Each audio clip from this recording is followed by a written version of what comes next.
కక్క లేదు ముక్క లేదు, గుడ్డు మీద గుడ్డు పెట్టి పెట్టలేదు ఏ నిరంజన్.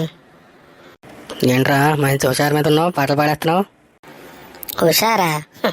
నీకు అలాగే అనిపిస్తుందిలే. కార్తీక మాసం వచ్చేసింది కదా గురు. ముక్క లేదు, ముద్ద లేదు, జీవితం ఉల్లిపాయ వెల్లుల్లి లేకుండా ఫీల్ అయిపోతుందా? అది నిజమే మామ, నేను కూడా ఈసారి ఫుడ్ కంట్రోల్లోనే ఉన్నాను.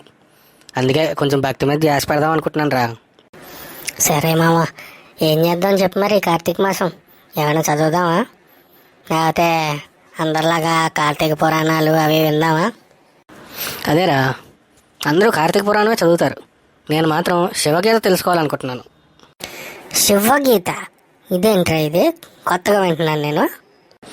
కొత్తదేం కాదురా, నీకు భగవద్గీత తెలుసు కదా. భగవద్గీతలో అర్జునుడు క్వశ్చన్లు అడుగుతాడు, కృష్ణుడు సమాధానాలు చెప్తాడు. ఇది ద్వాపర యుగంలో జరిగింది.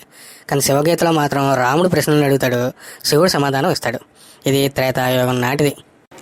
అంటే భగవద్గీత కంటే ముందే శివగీత ఉన్నట్ట? అదే పాయింట్ రా మామ, ఇది భగవద్గీత కంటే ముందే. అందుకే దీనిని భగవద్గీతకి ఆది రూపం లాంటిదని అంటారు. రాముడికి శివుడు జీవితం, కర్తవ్యము, మోక్షం వీటన్నిటి గురించి చక్కగా వివరించాడు. ఓ అదిరిందిరా. అంటే మనం ఇది వింటే మనం కూడా రాముడిలాగా ఏమైనా ఆలోచించే ఛాన్స్ ఉందంటావా? అవునరా, కాబట్టి ఈ కార్తీక మాసంలో టీ కాకుండా కొంచెం శివగీత కూడా తాగేద్దాం, మరి ఏమంటావు?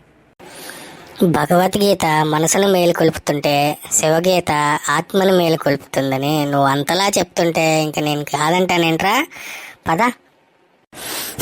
మీరేంటి మమ్మల్ని చూస్తున్నారు, మీరు కూడా శివగీత తెలుసుకోవాలనుకుంటున్నారా? అయితే ఈ ఛానల్ను కంట కనిపెట్టుకొని ఉండండి మరి.